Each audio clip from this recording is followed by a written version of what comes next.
Buenas tardes. Un gusto recibirlos por esta vía como una ampliación dentro del curso, como parte de una clase asincrónica. Eh, es un gusto recibirlos y que ustedes puedan también tener contacto con nuestra materia por esta vía. Por acá, como lo pueden ver, me acompaña el compañero Alonso Aragón, a quien le doy la bienvenida en representación de todas las personas que integren el curso. Y hoy en este lapso, en esta parte, en esta grabación, que va a estar separada, vamos a hacer dos grabaciones. Esta que es una continuación de lo que ayer estuvimos viendo, tanto con Carla como con Carolina, y es una continuación del análisis que estamos haciendo de la compraventa en términos de planteamiento doctrinario del profesor Federico Torrealba, y que tiene el objetivo académico de venir a hacer una nivelación sobre conceptos relevantes en materia de lo que es ya dentro del capítulo especial, lo que corresponde al contrato de compraventa. Así que en esta primera parte, repito, el compañero Alonso va a hacer su exposición, que es continuación de lo que ayer terminó presentándonos la compañera Carolina. Y para ello le voy a dar la palabra a Alonso, no sin antes indicarles que posteriormente van a encontrar una segunda grabación con parte también de materia del curso, específicamente sobre el contrato de permuta. Así que, Alonso tiene la palabra.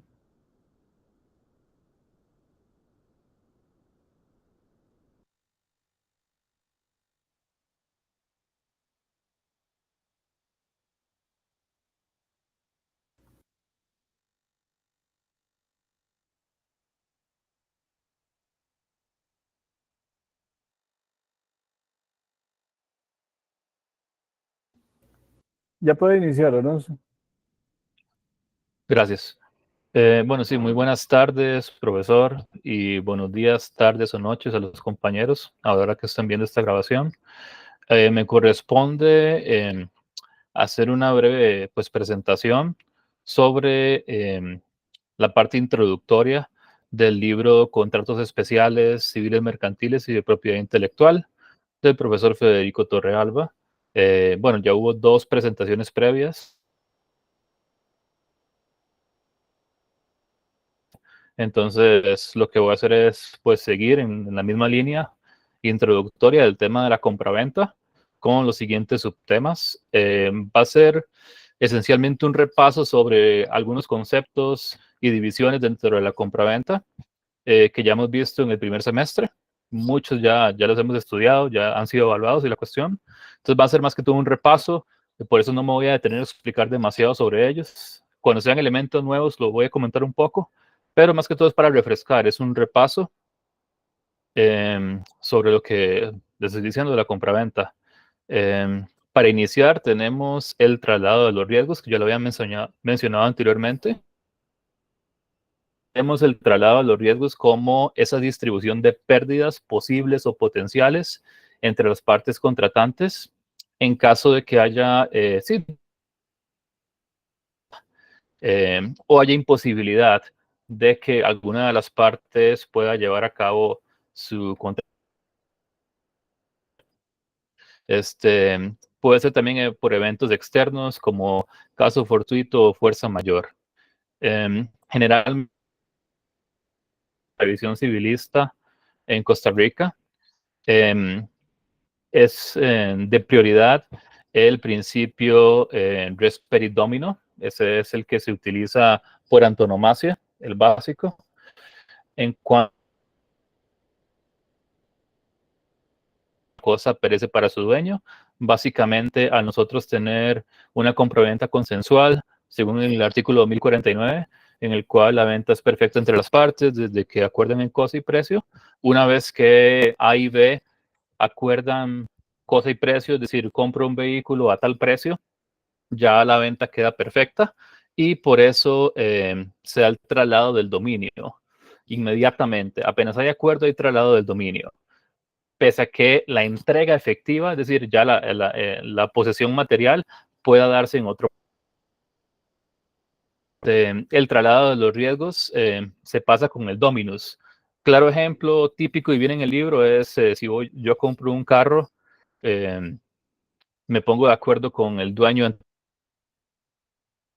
ya yo soy el que tiene el dominio sobre ese carro y si un día antes de que me lo entreguen al anterior dueño le roban el carro, el día antes de que me lo entregue, pues desafortunadamente, aunque a mí no me lo entregaron, yo legalmente era el dueño, ya yo tenía el dominio, entonces yo debo asumir las pérdidas de ese robo y debo pagar el precio y además no tengo el carro. Así es como funciona. Para poder arreglar esto o paliar este problema que se puede presentar, existen las cláusulas de reserva de dominio que uno puede poner en muchos contratos, prácticamente en todos, con la libertad contractual. Y de hecho es algo que pues se recomienda para ese tipo de contratos en los cuales el objeto que usted va a comprar puede ser muy propenso a daños. Por ejemplo, el caso del carro, o si usted, por ejemplo, va a comprar un caballo, que pues puede que al día siguiente esté vivo o no, es importante al menos contemplar una cláusula de reserva de dominio. En cuanto a los riesgos preexistentes a la venta, sí, la cosa perece para el dueño según el res perit dominant, pero existen ciertos riesgos que son preexistentes, como lo dice el subtítulo, y que el vendedor siempre va a asumir, pese a que ya la venta y la entrega sea concretada. Caso Alonso. también típico. Uh-huh. Sí, perdón, nada más para agregar que en relación con este tema que acaba de señalar Alonso, debemos recordar que hay un deber en el caso del vendedor de entregar la cosa y del comprador de recibirla. No obstante, recordemos también de aspectos que habíamos mencionado en el curso anterior, en el sentido de que las partes se pueden poner de acuerdo para modificar las condiciones de la entrega o el recibo del bien objeto de la compraventa. Y además de que el vendedor tiene una obligación de custodia. Entonces ahí, como lo conversábamos en la clase anterior, puede haber una variación en los términos de la valoración, ya sea de res perit domino o del res perit debitore, ¿verdad? Eso va a variar mucho de las condiciones que las partes se pongan de acuerdo. Muy bien. Sí, para seguir con los riesgos preexistentes, se ejemplifica mejor con el caso que plantea el profesor Torrealba. ¿Qué pasa si A compra una casa a B? Ya la casa hubo consenso, ya incluso hubo entrega, pero de repente a los meses puede ser, ocurre un terremoto, un sismo fuerte, todas las demás casas alrededor están intactas prácticamente, pero la casa que yo compré queda destruida, como la de la foto. Claramente, pues esa casa no estaba bien construida, no cumplió con criterios técnicos, con el código sísmico, y eso es un daño, eso es un riesgo que debe, aunque ya haya vendido y entregado la casa. Es un riesgo que por el cual debe responder, por el cual debe hacerse responsable y no, ni siquiera apelando a la ignorancia de que no tenía idea, de que la casa no tenía las condiciones necesarias, puede eximirse de la responsabilidad. En ese caso,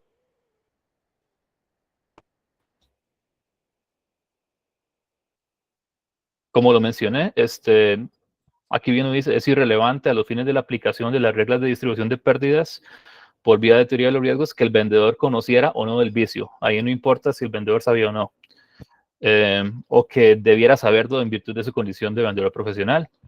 Pero si se sabe que sí lo sabía, hay un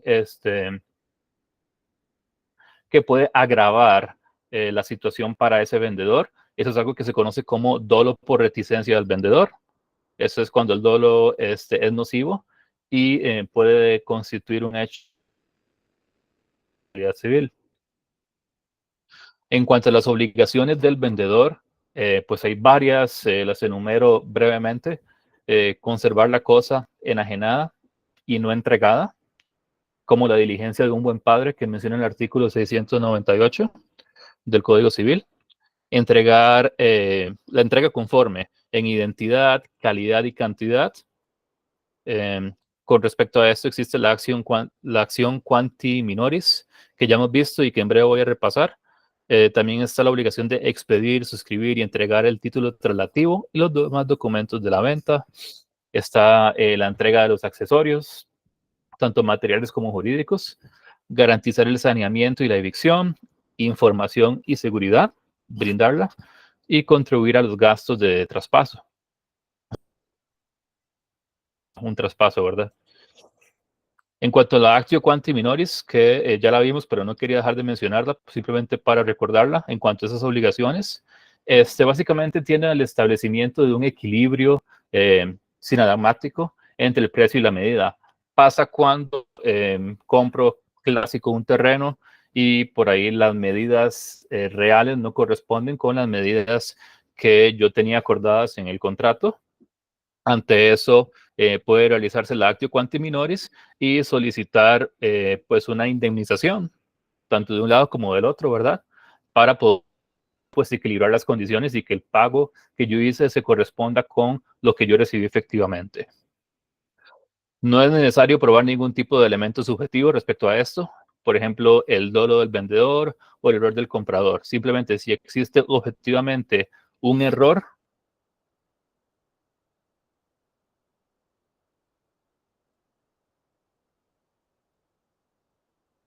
en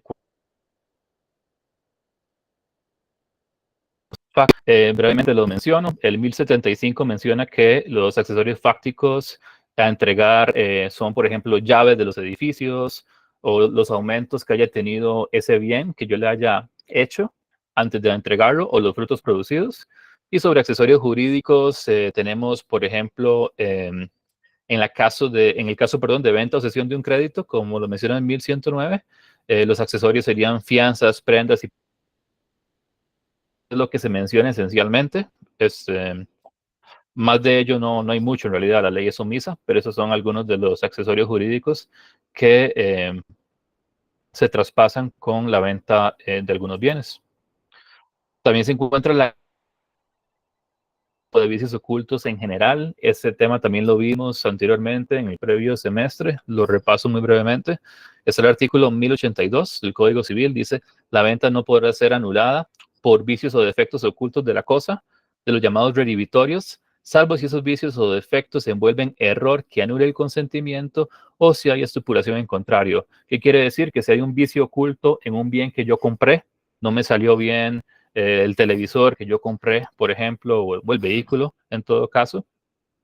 Si yo puedo pedir una garantía redhibitoria, es decir, por daños ocultos, por daños no palpables a primera vista, pero yo no puedo anular del todo ese contrato, a no ser de que haya habido un error tan grave como para anular el consentimiento, o a no ser de que haya una cláusula, perdón, que estipule lo contrario.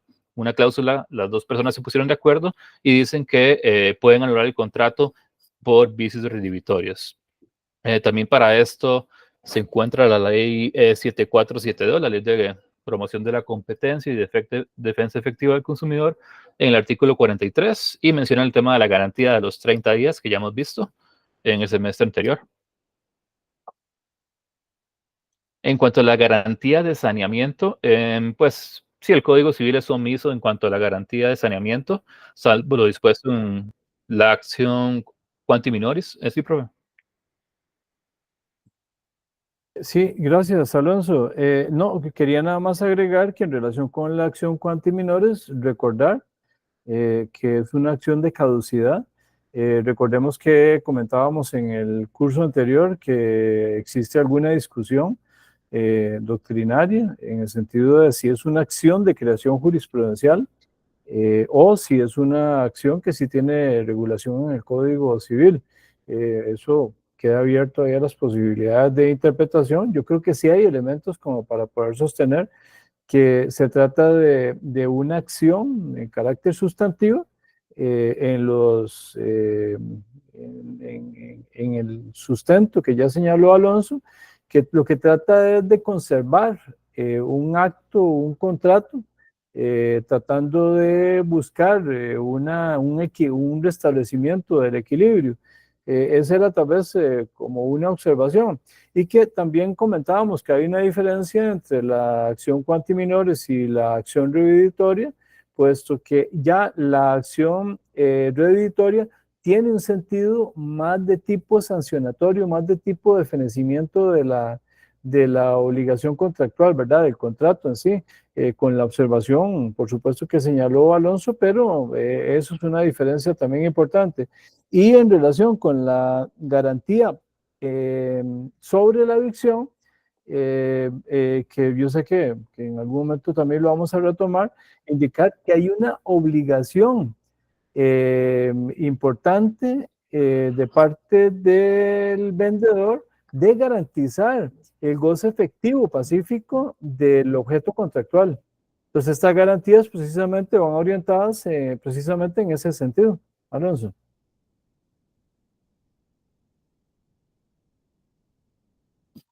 Listo, profe. Gracias. Sí, para retomar la garantía de saneamiento, en cuanto a esta, el Código de Comercio en el artículo 467 menciona el vendedor quedará obligado en toda venta al saneamiento, salvo pacto en contrario. ¿Este saneamiento qué es? Que se comprometa a una eventual reparación o sustitución de la cosa, o restitución también, y generalmente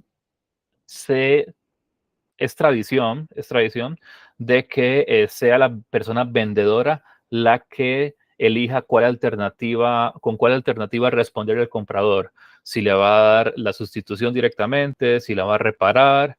Eso queda a discreción generalmente de la persona vendedora. Tiene una libertad para solucionar el problema.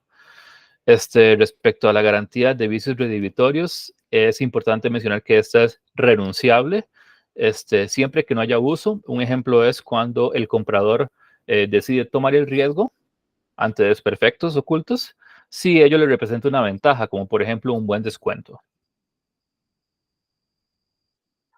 Importante Esa nada posible, más resaltar esa, brevemente. Alonso, Ujú. Alonso, esa posibilidad de renuncia que señala Alonso precisamente está basada en un principio que venimos viendo desde el principio de estos cursos, que es el principio de libertad contractual, la autonomía de la voluntad, que le da la posibilidad en este caso, al comprador de tomar disposición sobre aspectos que son de su ámbito, digamos, de derechos, y que simplemente él emite una indicación de renuncia expresa. Correcto. Entre garantía y responsabilidad civil, brevemente menciono. La garantía obligación propter rem quiere decir que es una obligación que está ligada directamente con la cosa sin importar el titular. Es decir, la garantía responde por la cosa. Es una obligación con el consumidor, pero circunscrita a la cosa vendida, como ahí dice. Su utilidad, su reparación o su sustitución. Por otro lado, la responsabilidad civil, eso tiene que ver con cómo se le da respuesta cuando ese producto o ese bien generó daños extra, daños ya sea a otros bienes del comprador o a la persona como tal. Y ahí es cuando ya se presenta la figura de la responsabilidad civil para marcar la diferencia. Entonces, garantía es directamente relacionado con la cosa, y responsabilidad civil cuando esa cosa generó daños ulteriores a otros bienes o a la persona compradora. En cuanto a la garantía de evicción, ya la conocemos, repaso brevemente. Busca o propende el goce pacífico de la cosa comprada, que es una figura que compromete al vendedor a que la cosa que negoció y que vendió, pues legalmente le pertenecía y que le va a asegurar a la persona compradora que va a poder disponer libremente de ese bien, idealmente.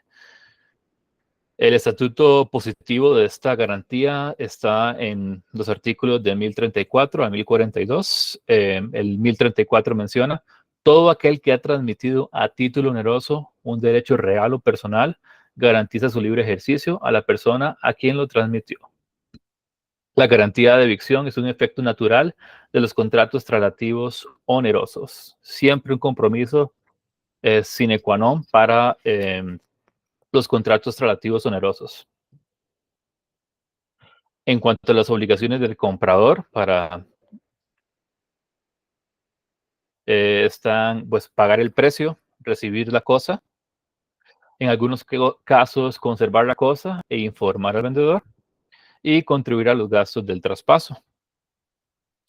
En cuanto a pagar el precio, simplemente el 1087 ahí lo determina. Generalmente es en el lugar y en la época determinados en el contrato. Si no los hubiese, en el tiempo y en el lugar en que se haga entrega la cosa. Y además de esto, los gastos de la entrega generalmente corren pues por parte del vendedor y los de la recepción por parte del comprador. En cuanto a la obligación de recibir la cosa, se encuentra bien resguardado en 1083 del Código Civil. El comprador está obligado a recibir la cosa vendida en el término fijado en el contrato o los que fuere de uso o uso. El incumplimiento de esta obligación de recibir la cosa faculta al vendedor para resolver el contrato o para instar la ejecución forzosa, ya pues, con ayuda de las autoridades. Sobre las obligaciones de custodia e información, por ejemplo, reserva de dominio, el comprador posee la cosa, pero no es a título de dueño todavía, sino como un detentador. Y esto conlleva ciertas obligaciones como un depositario. Es decir, no es el dueño legalmente de esa cosa, pero tiene un compromiso como depositario de esa cosa, e igualmente debe custodiarla como si fuese el dueño, aunque todavía pertenezca a la persona vendedora.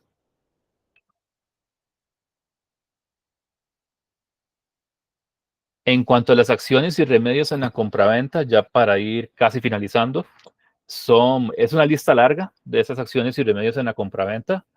Y para esto se ejemplifica con un caso a continuación, en la cual uno puede decidir, incluso en ciertos casos, voy a optar yo ante pues, una problemática que se me presente. El ejemplo que propone el profesor Torrealba es el siguiente. Se supone que hay un empresario de la construcción que compra una grúa y resulta defectuosa. El empresario consulta al abogado, quien informa sobre las posibles acciones que le ofrece el ordenamiento, dependiendo de cuál sea la aspiración del cliente. Si el cliente nos dice, quiero que me devuelvan mi dinero, eso es lo que me interesa, entonces el reclamo puede causarse por la vía de la acción resolutoria. Bueno, listo. Donde hacemos ese contrato y el dinero viene de vuelta a mí. Si en cambio el cliente nos dice, bueno, yo preferiría que el vendedor repare la grúa, en ese caso se puede plantear una acción de garantía redivitoria por vicios ocultos. Y también puede ocurrir que el empresario diga, bueno, yo quiero conservar la grúa, pero con una rebaja en el precio. Yo ahí me las arreglo. En ese caso, una aspiración como tal calificaría como una acción estimatoria o reducción del precio. Es decir, aquí vienen tres diferentes acciones o remedios por los cuales uno puede optar dependiendo también de la situación específica y lo que el cliente necesite o busque en el caso particular. Ahora sí, la lista de estos remedios, acciones, pues es esta: la suspensión del contrato, ya hemos mencionado, la ejecución forzosa también, acción resolutoria, acción o excepción de nulidad por ajenidad, rescisión por ajenidad parcial, Alonso, anulación por conflicto de Alonso, interés. Sí, Alonso, lo interrumpo nada más un momento también para ir, agregar algo en relación con el caso este de la grúa. es importante tomar en cuenta que aquí estamos analizando el tema desde la perspectiva de la garantía que tiene en ese caso el comprador en relación con el vendedor si la grúa tiene un problema de funcionamiento. Es importante agregar y vincular este tema con algo que ya Alonso señaló y que yo no quisiera dejarlo de mencionar, y es el tema de la responsabilidad, porque podríamos perfectamente complicar más el ejemplo y plantear el asunto desde la perspectiva de qué pasaría si se diera una situación de un daño provocada por el uso de la grúa defectuosa. Ahí en ese caso ya no estaríamos solamente frente a un caso de ejercicio de la garantía, sino también en relación con el tema de la responsabilidad. Ahí habría que incluso separar el tema o separar este tema de la perspectiva de la responsabilidad bajo un actuar de buena fe y también de un actuar de mala fe. Y de eso va a derivar o va a generar la consecuencia de cuál va a ser la forma en que tendrá que responder, en ese caso, el vendedor, cuando presente ya un reclamo el comprador por un daño que se produjera por un objeto defectuoso. Sí, totalmente.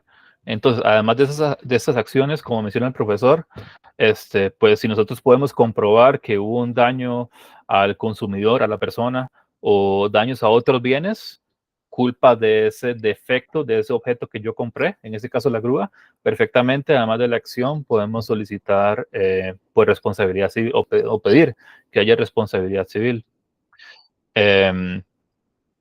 Ahí se mencionó en este ejemplo tres tipos de acciones.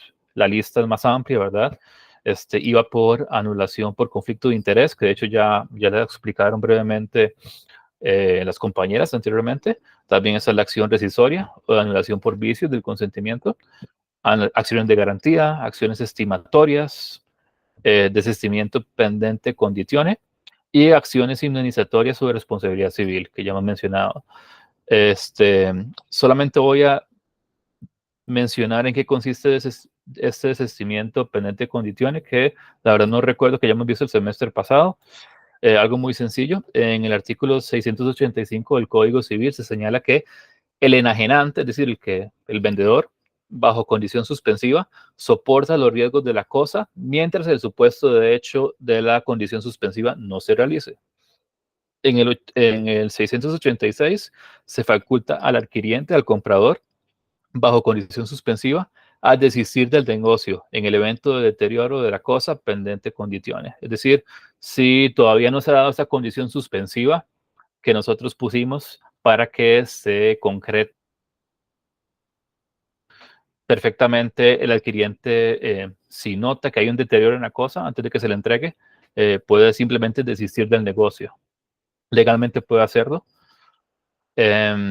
Menciona la regla, si pendiente la condición se desmejora la cosa, el adquiriente puede desistir del contrato y exigir además daños y perjuicios en el caso de que la desmejora se hubiera ocasionado por culpa del enajenante. Y también aplica la inversa. Según la hipótesis inversa, se dice, la realización de mejoras a la cosa durante la pendencia de la condición es de la condición, el enajenante hubiera hecho mejoras en la cosa, el acreedor puede elegir también entre llevar a cabo el contrato, indemnizando las mejoras, o apartarse de él con derecho a daños y perjuicios. Es decir, en eso consiste la pendiente de condiciones. Tenemos una condición suspensiva y mientras no se dé esta condición, debemos conservar la cosa tal y como la habíamos tenido antes acordada. De lo contrario, estamos sujetos a que se pueda cancelar o suspender nuestro acuerdo e incluso estamos sujetos a que nos reclamen daños y perjuicios. Adelante. Quisiera agregar que ya fue comentado en la clase anterior, cuando hablábamos de la incorporación de elementos accidentales al contrato de compraventa, que lo estuvimos viendo con las compañeras Carla y Carolina. que no, a pesar de que no es un elemento que resulte trascendental para la ejecución del contrato, en el momento que incorporamos una condición, ya sea suspensiva o resolutoria, está sujeta a la eficacia a una suspensión, y por lo tanto aquí es donde actúan situaciones como este tipo de desistimiento, ¿verdad? Y efectivamente el ordenamiento jurídico ofrece ambas posibilidades en el caso de dejar sin efecto la contratación o tener que asumir algún tipo de pago adicional en caso de que se tome una decisión, si existe alguna mejora en el objeto contractual. Pero sí, esto es parte de una ejecución de una condición suspensiva, elemento accidental, y responde también a un derecho que tiene, en este caso, el comprador, dependiendo de la conservación del objeto, que sigue siendo una responsabilidad del deudor.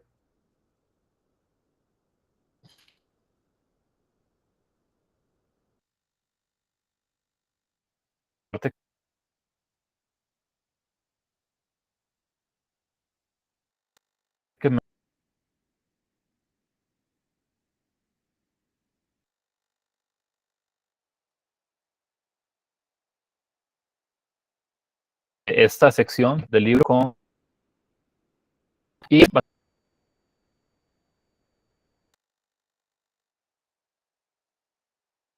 civil que hemos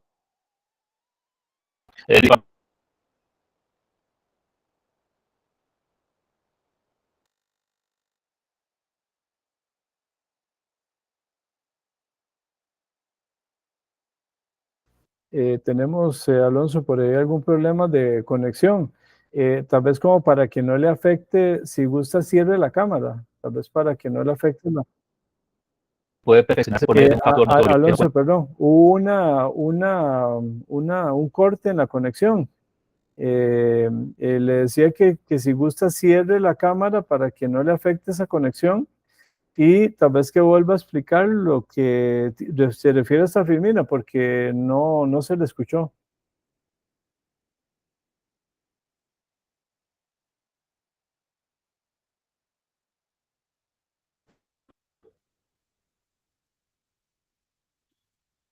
Aquí estoy de vuelta, profe, disculpe, sí, ahí lo perdí. No se ¿Cómo me decía, preocupe, disculpe? no, que le decía que la explicación sobre esa Firmina no se le escuchó, te pudo ahí un corte, para que volvamos a plantear la explicación en relación con este punto. Claro, claro. Sí, estaba mencionando básicamente, ese subtítulo corresponde a las compraventas especiales y el autor establece una comparación o diferenciación entre compraventa civil y mercantil bajo ciertos criterios. La primera es el plazo de prescripción negativa para las civiles de 10 años y la mercantil de 1 año. Luego, en cuanto al perfeccionamiento del contrato celebrado en nombre de otro, en la compraventa civil se requiere la existencia de poderes formalmente otorgados y en la compraventa mercantil es más informal. Puede perfeccionarse por medio de un factor notorio que no cuente con poderes representativos formalmente otorgados. Eso responde pues a la lógica de la economía capitalista actual para facilitar el flujo en el mercado, ¿verdad? El flujo de transacciones. También criterios de distinción como la validez o invalidez de la compraventa de cosa ajena a inmueble y también la validez o invalidez de la compraventa de cosa mueble ajena, según esos criterios. Y también el plazo de vigencia de la propuesta contractual recepticia entre ausentes. En la compraventa civil de 3 a 10 y hasta 60 días, según el destinatario, reside en la provincia, sí, en la misma provincia o en otra provincia o en el extranjero. Y en el caso de la compraventa mercantil, de 5 a 10 y 30 días, según el destinatario reside en la misma plaza, en otra plaza dentro del territorio o en el extranjero. Básicamente, esas son las diferencias que establece, o no establece, sino que resalta el profesor Torrealba respecto a estos dos tipos de compraventas. Y pues básicamente aquí termina la parte que me corresponde sobre la parte introductoria de compraventa en el libro del profesor Torrealba.